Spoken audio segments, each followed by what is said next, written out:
A very good evening. Welcome to State of Business on our television. I'm Ashingsani Veerasinghe. Let's have a look at the headlines first. Local stock market remains resilient and continues progress beyond pre-COVID-19 levels.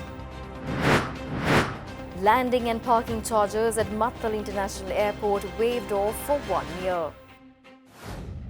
News in detail. The Colombo stock market announces that it has recorded a noteworthy turnaround in recent months, driven by a progress of the indices and improved investor interest. CSE further notes that the local investors have contributed to approximately 75% of the total market turnover since the market reopened for trading on the 11th May, which is significantly higher when compared to approximately 36 recorded pre-closure. Accordingly, CSE states that since reopening the market on 11th May 2020, following an extended closure as a result of the COVID-19 pandemic, the benchmark all-share price index has recorded an 18.97% gain since reopen and as of last Friday stands at 5,438.91. The S&P SL20 index, which features the CSE's 20 largest and most liquid stocks, has also gained, making a 21.15% gain since the market reopened, closing at 2,359.24 points as of last Friday. The overall value of the stock market, which is represented by the market capitalization, has also improved, adding 235.5 billion rupees since 11th May. The year-to-date daily average turnover, which is an indication of investor participation in the market, currently stands at 1.35 billion rupees, which is the highest figure recorded since 2014. Subsequently, a significant increase in account reopenings was noted since market reopened, with 5,801 new investors entering the market, which is 98% higher than the number of new investors recorded during the same time period of May to August in 2019 and 56% higher than 2018. Moving on the foreign invest front, 2020 has recorded a net foreign outflow of 34.9 billion rupees, largely in line with the foreign fund outflow trend recorded in emerging and frontier markets around the world. The rule of bus priority lane, which was introduced during last year, was reintroduced again today as a solution to the heavy traffic congestion in Colombo. Police said that the rule will be implemented under the theme of Let's Resume Road Discipline.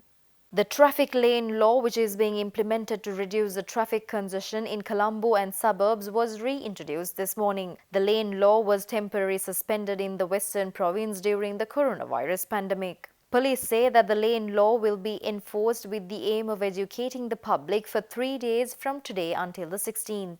Police have decided to enforce traffic laws as a solution to the heavy traffic congestion in Colombo.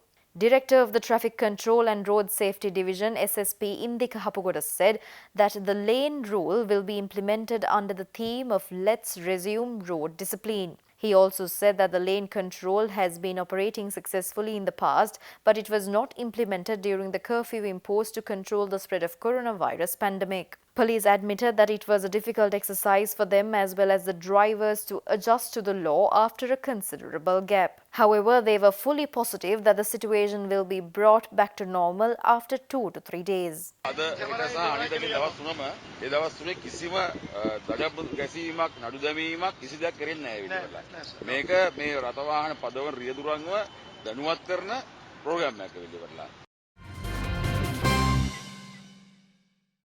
The State Minister for Regional Cooperation, Tharaka Balasuriya, stresses that concerted efforts by all members of the ASEAN Regional Forum is vital to face the arduous task of economic recovery and rebuilding the livelihood of its citizens in the aftermath of the global pandemic.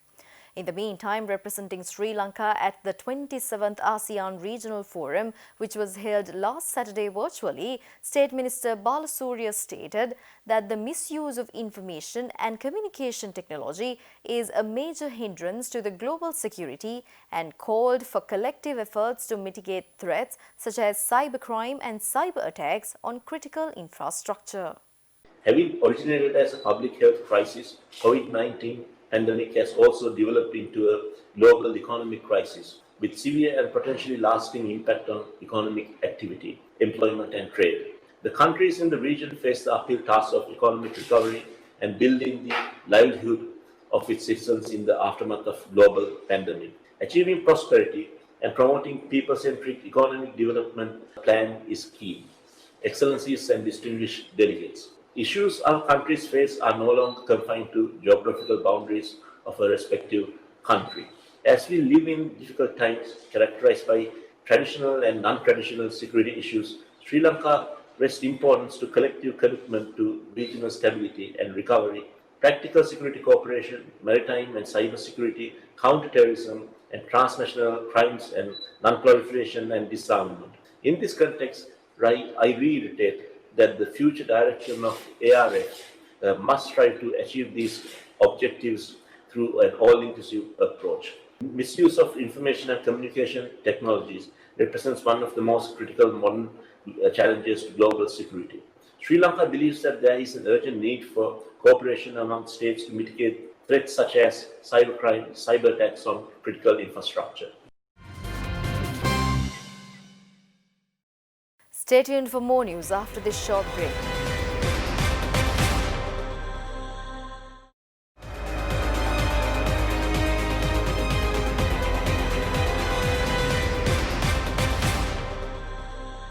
Welcome back after the break. Finance and Capital Markets and Public Enterprise Reforms State Minister Ajit Niwad Cabral suggests that the business community must make new plans to make the country's economy strong. Addressing a business community gathering in Sri Lanka, State Minister Cabral said that the mentality of waiting for the foreigners to come and invest at all the items should be changed.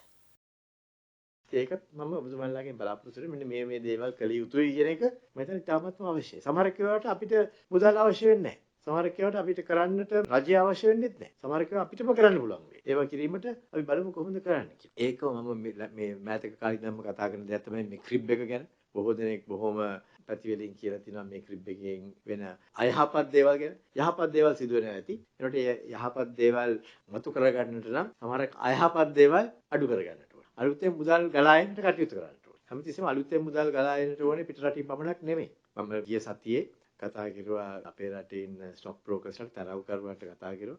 ඒ අය මම හිතන්නේ ටිකක් වැටිලා හිටියේ. බොහොම දුක් පුසු මොඩ වලින් ආවේ. මම කිව්වා පිට රටවල් වලින් දැන් මම එන්නේ නැහැ කවුරුත්. ඒකට මේ රටේ ඩිපොසිට්ස් තියෙනවා 10 trillion rupees. ට්‍රිලියන 10ක මුදලක් තියෙනවා මේ රටේ ඉන්න මේ බැංකු වල සහ මූල්‍ය ආයතන වල. බිලියන 10000ක්. බිලියන 10,000න් 101ක් කියලා කියන්නේ බිලියන 100ක්. බිලියන 100ක් මේ රටේ කොටස් වෙළඳ පොළට යොමු කරන්න පුළුවන් නම් මේ කොටස් ස්ථාවර මට්ටමකට එනවා. The Gazette notification on suspending the landing and parking charges at Mattala International Airport for 1 year has been issued as a step to bring international planes to the Mattala International Airport. On international flights, the standard landing charges are based on rate of $4 per metric ton. The parking fee of the planes is 10% of the landing fee. In addition, the government has decided to waive off the export tax levied at the Mattala Airport for 2 years. Moreover, it has been decided to offer a discounted rate for ground service at the Mattala Airport since ground handling fees at Sri Lankan airports are higher than other regional airports, and that is an obstacle in attracting international airlines to Mattala.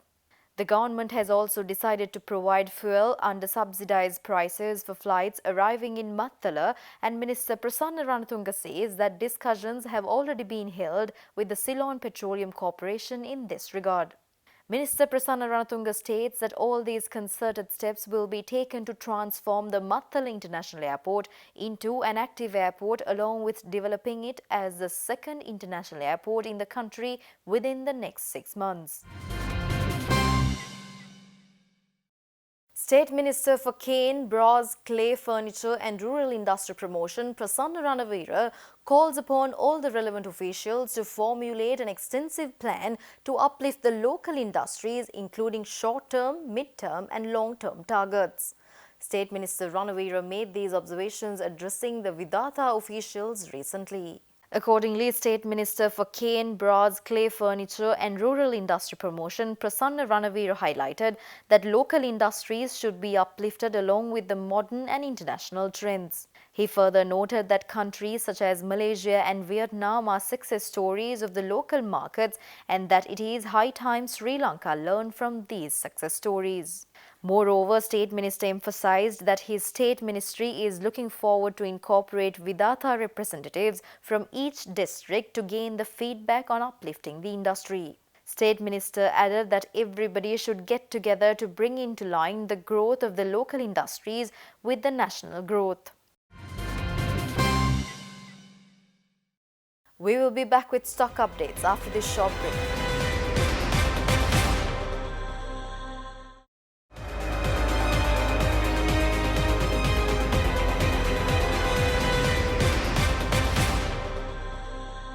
Welcome back after the break. The trading at Colombo Stock Exchange ended on a positive note today. The all-share price index gained 51.69 points to close at 5,490.6 and the S&P SL 20 gained 23.53 points to close at 2,382.77. The turnover was 2.2 billion rupees and over 110 million shares were traded. Up next are forex rates.